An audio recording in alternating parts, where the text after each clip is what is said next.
నిన్న నిమజ్జనం చేద్దామనుకున్న వినాయకుడు అక్కడ భువనగిరి చెరువు దగ్గరికి వెళ్ళిన తర్వాత ఏమైందంటే ఒక్కటే క్రేన్ ద్వారా అన్ని వినాయకులను చేస్తున్నారు.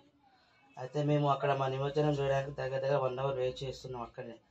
అయితే ఆ తొందరలో వాళ్ళు ఏం చేశారంటే వినాయకుడికి కొండీలు వేసారు, మొత్తం అటు ఇటు 4 దిక్కులు వేసి ఒక సైడ్ ఉన్న కొండ ఊసిపోయింది. ఊసిపోవడం ద్వారా ఇప్పుడు ఒక ట్రాక్టర్లో ఉన్న నేను ఇంకో అతనికి వచ్చి మా మీద పడిపోయింది. అది ఏ సమయానికి